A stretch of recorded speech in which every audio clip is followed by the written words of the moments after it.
Laces out.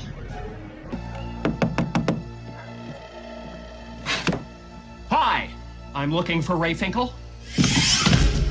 And a clean pair of shorts. I'm open! Over here! 351! 351! Rover, sit! Hut!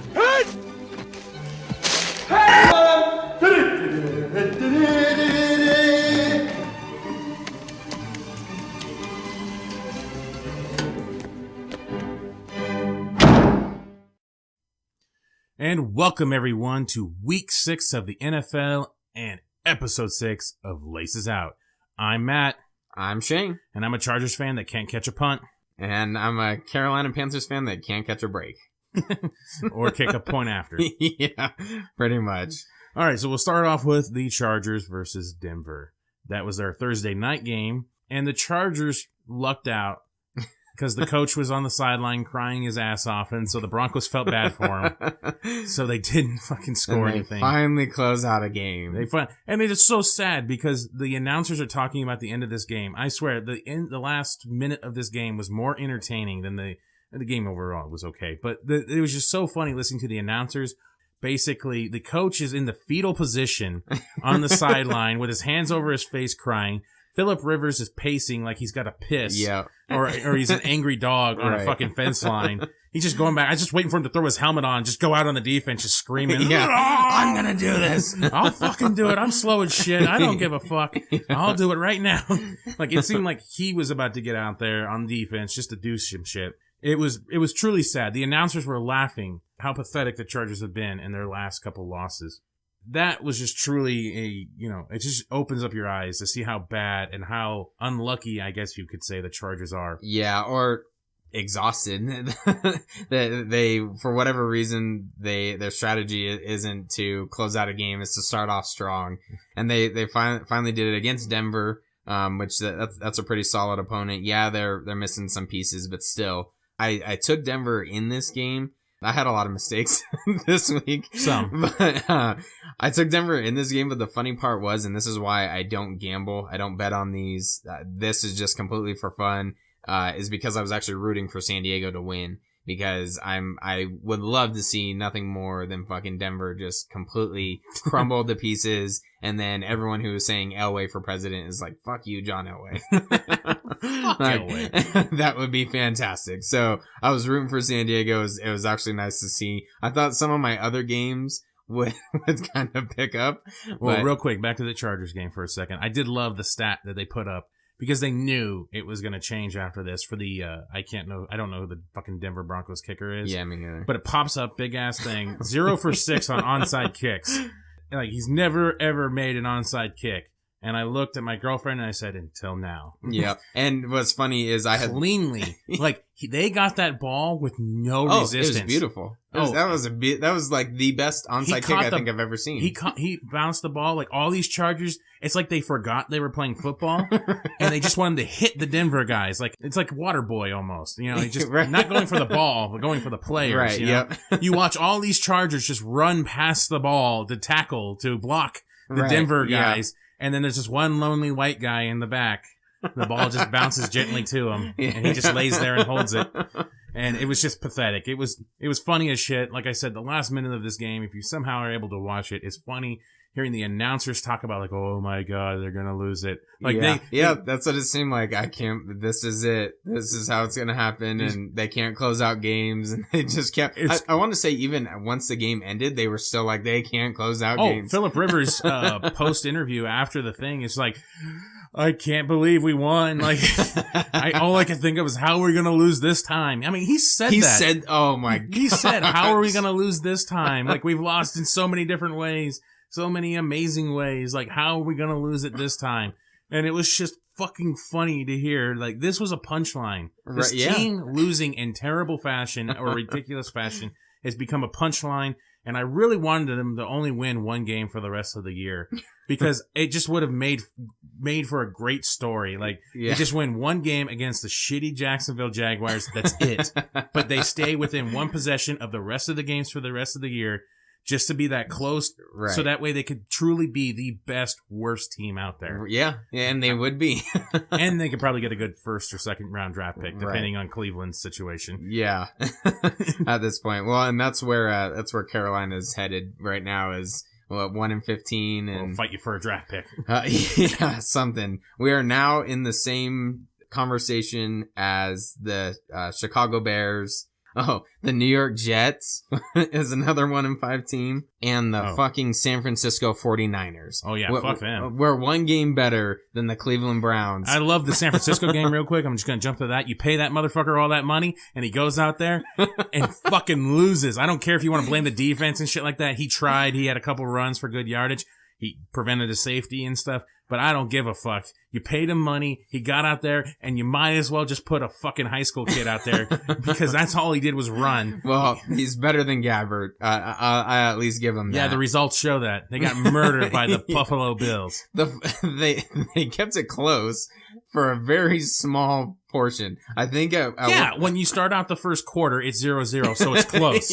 Yeah, that happens. So in every game, it's rare that the game starts out 7-0. I still took San Francisco, hoping for a miracle. Actually, it was just completely out of principle because fuck you, Rex Ryan. Woo, go Rex!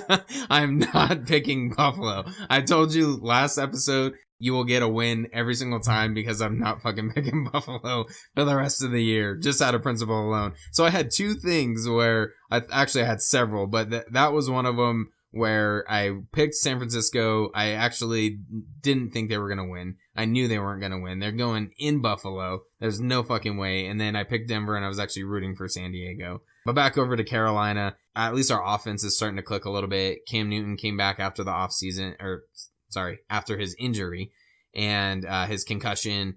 From that legal hit. Yeah. Oh, I'll get to that. He comes back. We got Jonathan Stewart back finally. Michael Orr still out with an injury. We have some missing pieces, but they seem to start clicking after going down 21-0 in the first, I want to say it was the first fucking quarter. Yeah. They went down 21-0. I was feeling really good about my pick, and when I first saw that, I was like, man. woohoo, easy pick. Well, and they started coming back, and I was like, what the fuck? Yeah, our secondary is so horrible. I don't know why. It almost seemed like New Orleans, and after the first quarter, kind of went into like conservative mode. Yeah, coasting and okay, let's start running the ball a little bit. Let's go with these short passes. When I'm like, why? You can just torch our secondary. It's so weak. It lacks so much experience that I think we're gonna get destroyed every game. And right now we are second to last, and I have no idea who's in last. I'd be shocked to see our overall defense with the amount of yardage that we let up. It's an ungodly amount. People were saying like, oh my gosh, Drew Brees threw for over 400 yards. Okay, shocker. It was against our fucking secondary. It's brutal. And then Graham Gano, that fucking gonorrhea. How do you miss an extra point? Dude, it wasn't even close. Like, he hooked it right. Like, bad. You put us in position to tie up the game. There was a little bit more that happened after that. They ended up marching down the field, kicking a field goal. But you put us in a great position. Cam Newton marches down the field, and you can just see the energy sucked out of the team when he missed that. And the commentators were even talking about, well, he lines up on the right hash, and that's intentional because most of the time he hooks it left. When he does the extra point, boom, he kicks it straight. I'm like, what are you doing? Like, fucking A, man. Oh, I don't know. I think at this point, more games are probably going to be like this if our offense can continue to click. Maybe we'll squeak out another win. At this point, there's no confidence in our defense. Absolutely no pass rush. The weak secondary, they're not doing anything to bring in any experience. They're just kind of coasting with it. So I have no idea what the fuck Gettleman and the front office is doing. It's brutal. So yeah, congrats Carolina. You're now being compared to the San Francisco 49ers. Yep. Sounds about right. Not the San Diego Chargers, not at all. We have two wins now. Exactly. Well, you guys are being compared to the Bengals, the Colts. There's some decent 2-4 teams out there. Miami. Teams we lost to. I don't think we lost to Miami.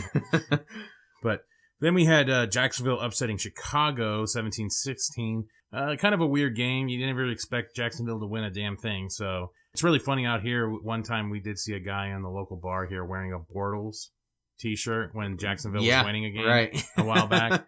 And then, like, as soon as they started losing, like, they had an epic meltdown. Like, we see them leave. Like, Yeah. it was like Well, the one Jacksonville right. fan. We're on the West Coast, so we Yeah. never see Jacksonville and, fans. and we were making the joke that he was going to come back in a different shirt or yeah, something. whoever they were facing, he was going to have their shirt Right. on now. It's just fucking funny. Yeah. So they come up with the upset. Los Angeles sucks dick, so Detroit won. There's a lot of close games this week, and that's what makes my week so brutal. There was 9 out of the 15 were by one score, so over half of the games, One possession. yeah, were by one possession. So some of them were an 8-point win, but that still at least could have tied it. And so it shows how close this week was. You still ended up with 10 wins. Yep. Somehow. I took all the upsets, son. Yeah. I took some major upsets here. Okay, Seattle at home over Atlanta. Yeah, Yep. that's an upset. Hey, motherfucker! Atlanta's only lost one. I think Seattle's only lost one too. But they just dominated the Broncos, even though the Chargers just beat the Broncos. Yeah. In comical fashion. Right. They didn't dominate. They laughed them to death because they kept dropping punts. That's the reason why Denver couldn't do it. With the Atlanta-Seattle game, it actually looked like Atlanta was going to start marching down the field and make a comeback, and then there was that pass interference. Yeah, the pass interference that, I don't know, I watched it a couple times, even watching the highlights on YouTube. I don't know. It didn't seem like that Sherman, I hate Richard Sherman. Well, not so much anymore. I guess I don't really care about him, but I did hate him when they were a lot better. And they only lost one game. They're going to leave the division. What do you mean a lot better? They're not as dominant. Their defense doesn't seem as dominant as it used to be. They still allowed 24 points in this game. I would tend to lean more. Actually, no, I wouldn't. I wouldn't tend to lean more towards Julio Jones. Who the fuck am I kidding? I hate him. So never mind. I'm just blowing smoke right now. But anyways, it didn't seem like that pass interference call. If anything, I picked Atlanta, so maybe I would want them to win. There's what I'm hanging my hat on. But it didn't seem like he did a whole lot. He kind of Ryan threw it into double coverage. Yeah. And I don't know. I don't know why people thought that was going to be pass interference. I guess he tugged on him a little bit. Yeah, he did. He wrapped his arm around him. Is that fucking... Everybody does it, so I don't know when they want to call it.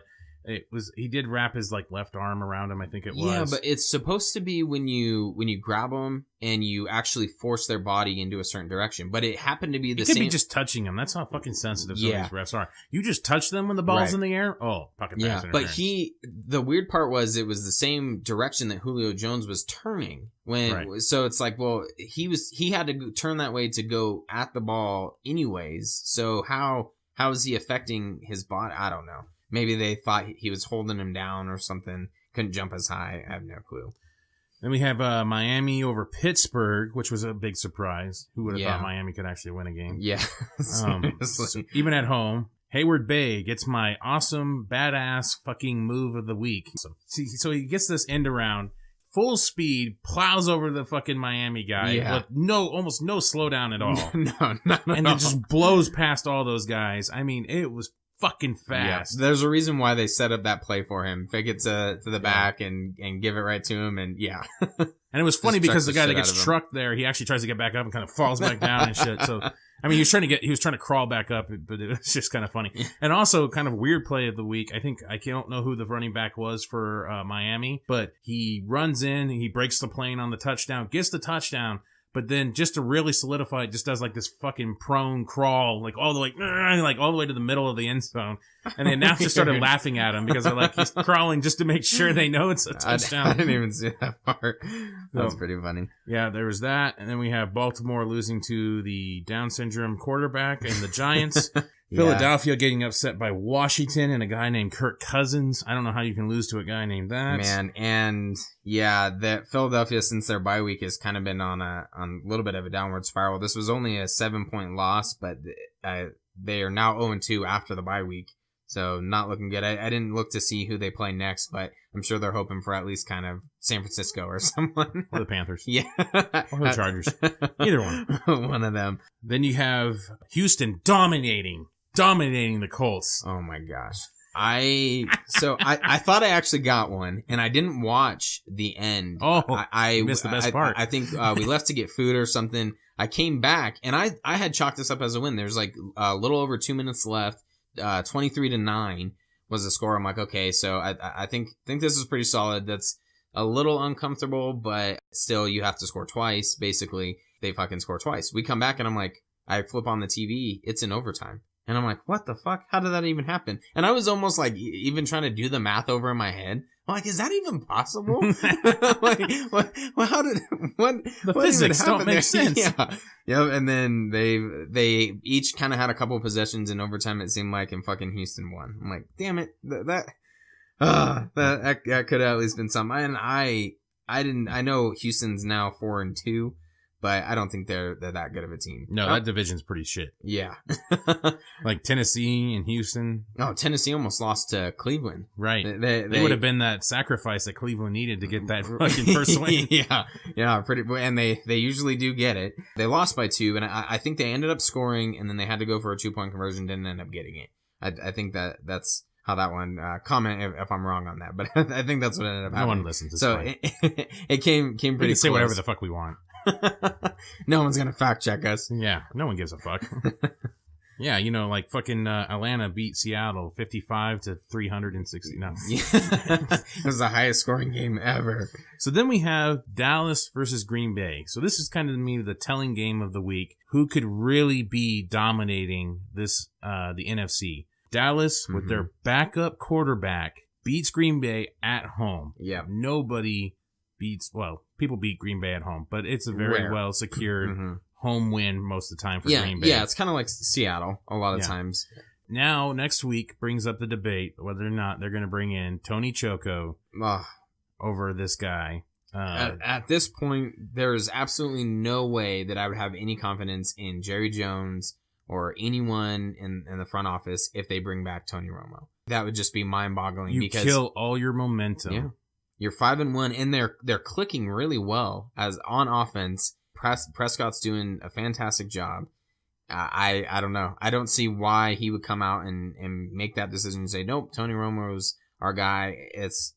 I guess we'll see what happens. But at 5-1, and you go into Green Bay, and it wasn't like this was a close game. They pretty much walked away with it. And I think Green Bay ended up scoring a little bit at the end. But yeah, the Green Bay, Rodgers looked like shit. Like there was even one point where the announcers, no matter how much they suck Rodgers' dick, like they had to take it out for a second. There was like one interception. Where they even said like, "Wow, that was a terrible pass." Like, yeah. All right, now give me your dick. In. Yeah. Start funneling the balls and. I'm doing the hand gestures. He's saying the words. So but overall, for the Prescott I think he should keep it. Even they had in the countdown show, Charles Barkley was on there for some reason because he needed a job. Who knows? Yeah, basically. So they had him on there, and he apparently is actually good friends with Tony Romo. I don't know. He said he really likes him. I don't know if they're actually friends or not. I have no idea how deep that actually goes. Right. They asked him, like, keep Prescott in over Romo, and he's like, yeah, you have to. I like, maybe he said love. I love my baby, Tony Romo. I like Romo, but you don't kill the momentum that you have right now. You keep Prescott in. And I think the Cowboys will look like a complete joke if they take him out and put in Tony Romo. It'll just show how much the dollar rules and just how blind they are to how bad he is. Right. He is terrible. Like, if you just look it up, there's like highlights of him just making terrible throws. Well, and what's going to happen is he's going to come back. He'll ruin their momentum for 1 or 2 games. He's going to get injured again, and then Prescott's going to have to come back and try to regain the momentum, and then people are going to crap on Prescott. Maybe like that's basically it's all his fault. Yeah. Tony Romo helps people with flat tires. He needs to go back in. Yeah. I don't know. That concludes our summary of the games this week. So now let's go into our Laces Out segment.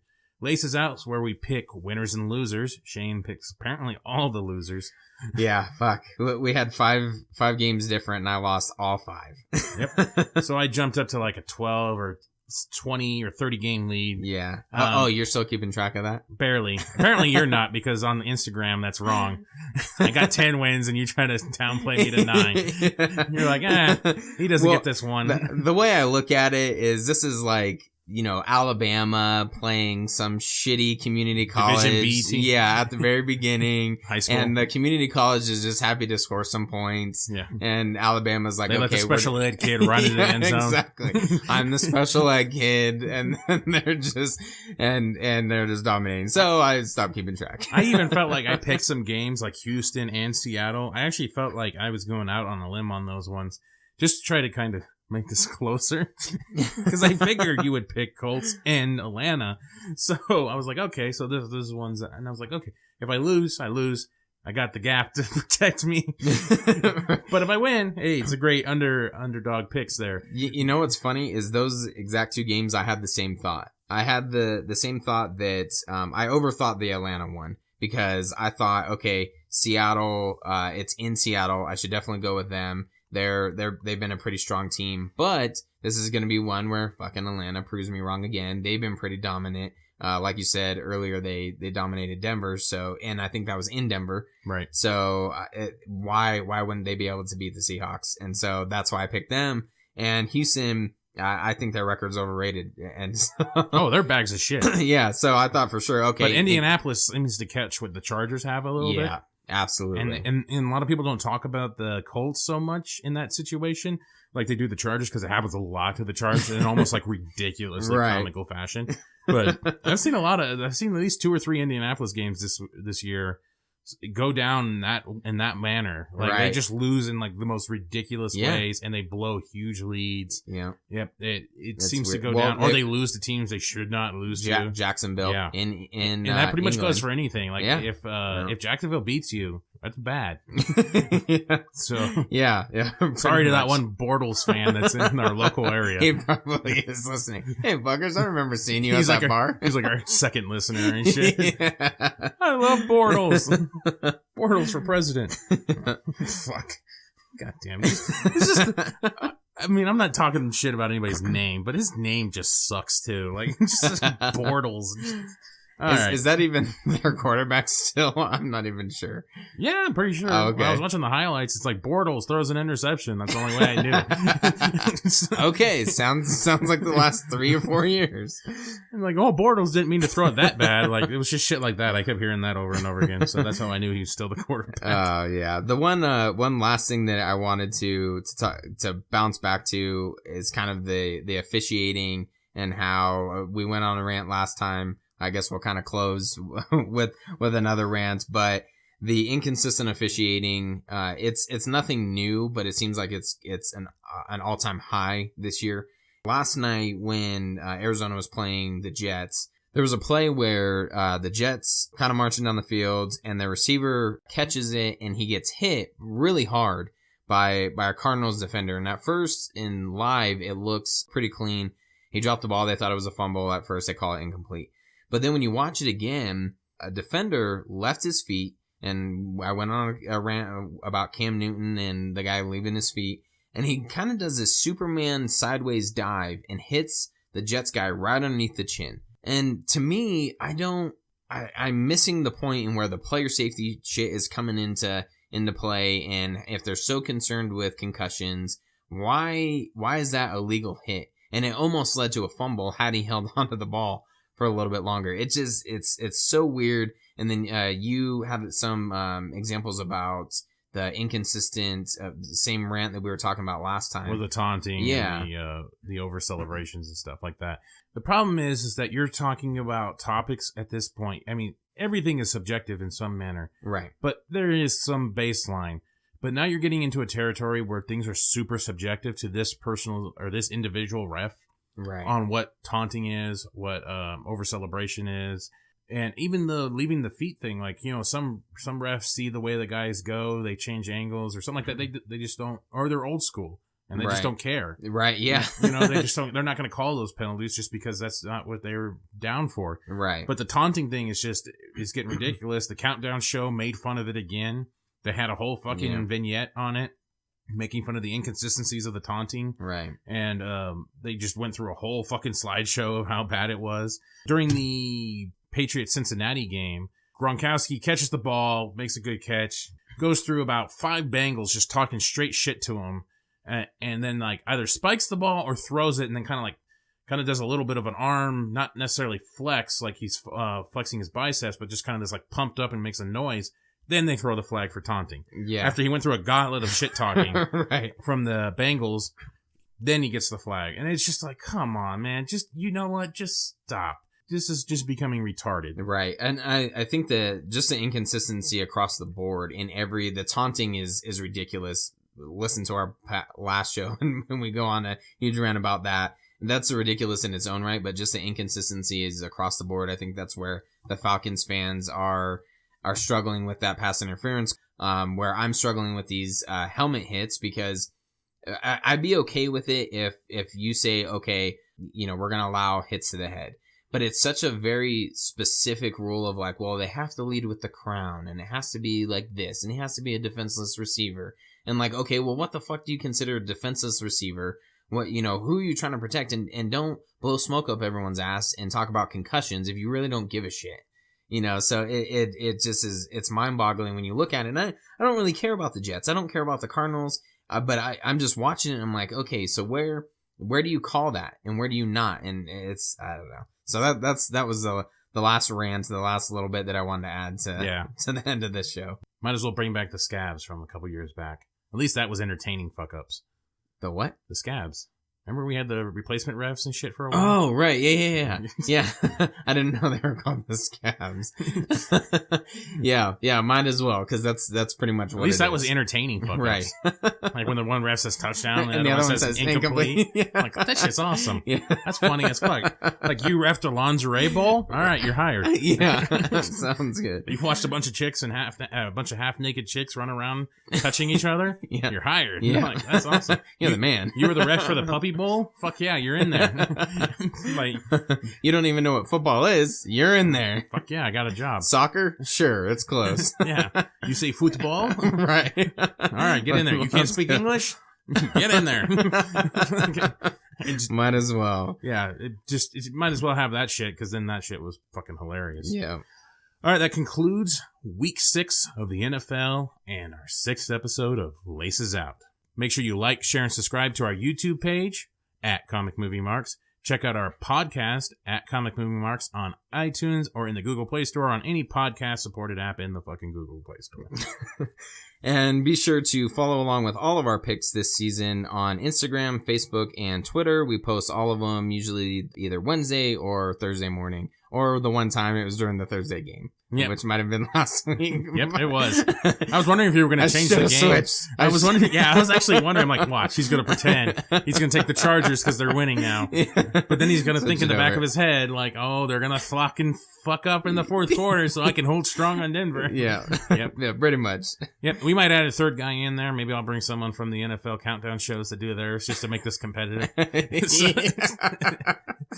We'll just start making. He probably has a way better record. Like, I forget some of those motherfuckers that have those. Yeah, we can have like Bill from the countdown show, because I can't think of his last name right now. And Michael Strahan, all those guys that have the records. Maybe we'll throw them in there for shits and giggles. Sounds good. And I'll talk shit about them, even though they're not here, and I'll never listen to this shit. I was thinking of at one point of switching to the complete opposite of every team that you pick. But that's essentially what happened. You went 10-5, I went 5-10. So, horrible idea moving forward. We could try to pick all the away teams. I'll pick all the home teams. I thought about that too. The home team would have worked out for me this week. Yeah, we could do that next time. We'll find a way to make this competitive. Maybe I'll get my dog in on this shit. Yeah, something. All right. Take care now. Bye-bye then. Laces out. Biatch.